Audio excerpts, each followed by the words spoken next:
Al-Imam Nawawi membolehkan bid'ah hasanah. Al-Imam Al-Iz bin Abdissalam juga membolehkan bid'ah hasanah. Al-Imam Syafi'i juga membolehkan bid'ah hasanah. Tetapi bid'ah hasanah yang dimaksud oleh mereka, para imam, bukan yang dimaksud oleh masyarakat umum. Yang dimaksud dengan bid'ah hasanah oleh mereka adalah sarana-sarana. Contohnya apa? Makanya saya akan bacakan di sini perkataan Al-Iz bin Abdissalam tentang yang dimaksud oleh bid'ah hasanah oleh beliau. Al-Iz bin Abdissalam ini ulama besar mazhab Syafi'iyah yang dinukil perkataannya oleh Imam Nawawi sehingga mengatakan bahwasanya bid'ah terbagi menjadi 5. Dia mengatakan bid'ah terbagi menjadi 5. Dan sebelum saya membacakan perkataan beliau, saya ingin jelaskan yang dimaksud dengan bid'ah hasanah oleh para ulama Syafi'iyah adalah hal-hal yang berkaitan dengan sarana, bukan ritual. Contohnya mereka mengatakan di antara bid'ah hasanah, bid'ah yang wajib atau bid'ah yang mustahab, contohnya bikin jembatan, contohnya bikin pondok. Bikin pondok ada enggak di zaman Nabi? Pondok ada enggak di zaman Nabi? Enggak ada. Di zaman Nabi orang belajar di masjid, enggak ada pondok. Tetapi di zaman sekarang dibuat pondok. Pondok itu bukan ritual ibadah, tapi pondok itu sarana untuk bisa belajar agama. Kemudian contohnya mereka mengatakan ilmu nahwu dan sharaf, ilmu bahasa Arab. Di zaman Nabi tidak ada namanya ilmu nahwu dan sharaf. Kenapa? Karena para sahabat semuanya bisa bahasa Arab. Yang butuh dengan ilmu nahwu dan sharaf adalah kita-kita ini yang bahlul tidak tahu bahasa Arab. Makanya harus belajar ilmu nahwu dan sharaf. Ini tidak ada di zaman Nabi, namun ada di zaman sekarang, dan ini bukan ritual, tapi dia merupakan sarana untuk bisa memahami bahasa Arab. Contohnya lagi ilmu jarh wa ta'dil. Ilmu jarh wa ta'dil adalah ilmu untuk mempelajari dan mengetahui kredibilitas para perawi hadis. Hadis diriwayatkan oleh para perawi. Kita harus tahu bagaimana kredibilitas para perawi ini. Bisa enggak diambil periwayatannya atau tidak? Di zaman Nabi ilmu ini tidak ada. Kenapa? Karena para sahabat langsung meriwayatkan hadis dari Nabi, tidak melalui perantara perawi. Di zaman sekarang butuh, karena dari sahabat sampai kepada kita banyak perawinya. Maka butuh namanya ilmu jarh wa ta'dil. Ilmu ini dinamakan dengan bid'ah yang wajib menurut sebagian ulama. Kita bilang ini yang dimaksud oleh para ulama dengan bid'ah hasanah adalah masalah sarana. Contohnya apa? Mikrofon, ini juga bid'ah. Tapi dia sarana. Contohnya mereka mengatakan bid'ah hasanah adalah pengumpulan Al-Quran. Di zaman Nabi tidak ada pengumpulan Al-Quran, tetapi Al-Quran ditulis dalam lembaran-lembaran yang terpisah-pisah. Di zaman Abu Bakar ada ide untuk mengumpulkan Al-Quran lembaran-lembaran tersebut. Dan ini disebut dengan bid'ah hasanah karena di zaman Nabi tidak ada. Tetapi pada hakikatnya dia bukan ritual ibadah, tetapi dia sarana untuk mempelajari Al-Quran. Maka butuh lembaran-lembaran tersebut dikumpulkan.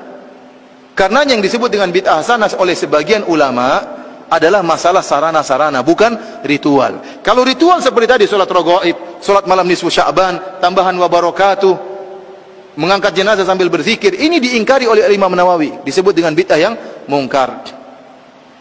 Sebagian orang-orang Indonesia tatkala melihat ternyata sebagian ulama Syafi'iyah membolehkan bid'ah hasanah, mereka salah paham. Mereka menyangka bid'ah hasanah yang dimaksud kreasi sebebas-bebasnya. Padahal tidak, yang dimaksud dengan bid'ah hasanah adalah masalah sarana dan sarana, bukan membuat ritual ibadah yang baru. Ya. Karenanya lihat, tatkala Imam Al-Iz bin Abdissalam mengatakan bid'ah terbagi menjadi bid'ah yang wajib, bid'ah yang haram, bid'ah yang mandub, dan bid'ah yang makruh, dan bid'ah yang mubah. Jadi bid'ah ada berapa? Wajib, mustahab, kemudian makruh, haram, dan mubah. Ada 5 macam bid'ah.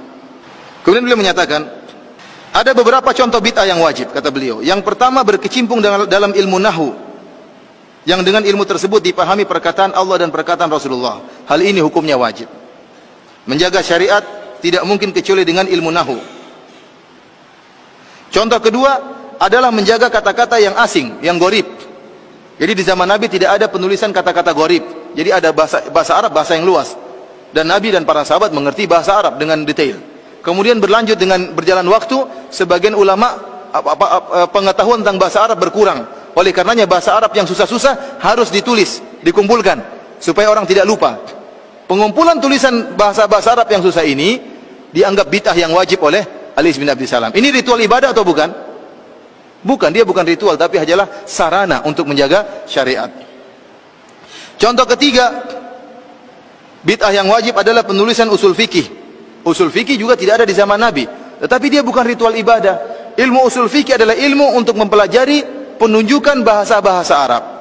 Di zaman Nabi tidak perlu, karena para sahabat sudah ngerti bahasa Arab dan penunjukan bahasa Arab tersebut. Ini ilmu bukan ritual ibadah, bukan suatu ritual, tetapi sarana untuk bisa mempelajari agama.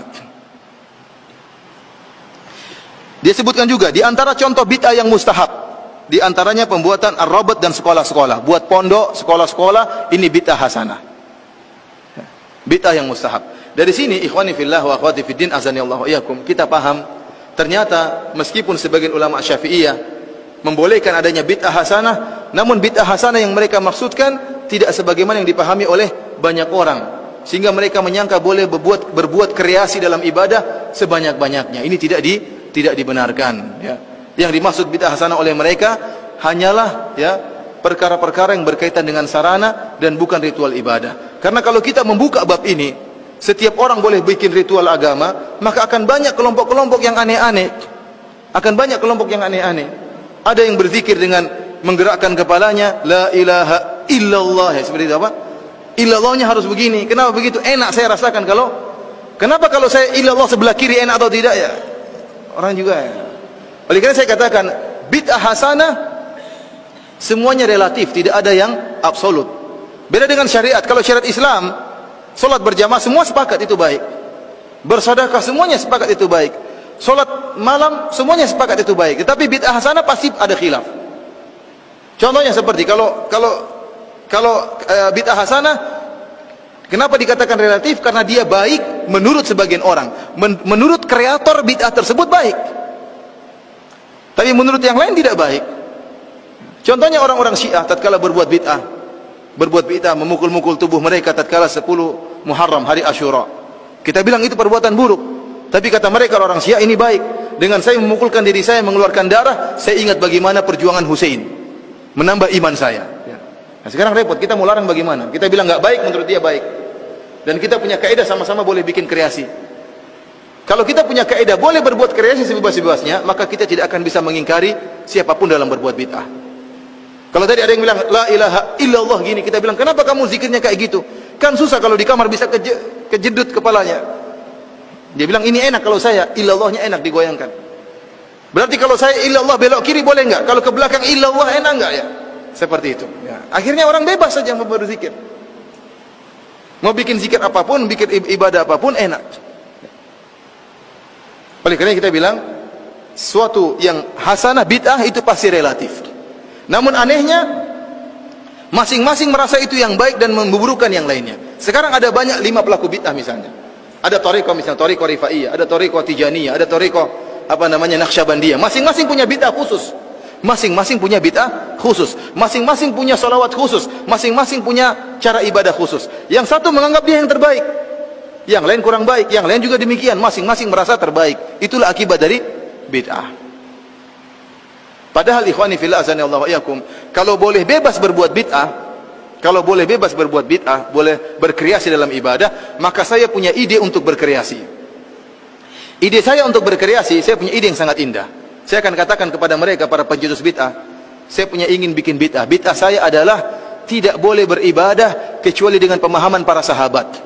Dengan cara seperti ini umat Islam akan bersatu. Oh, mereka bilang, oh nggak boleh kalau itu. Ya, berarti saya punya bid'ah, kamu nggak nolak.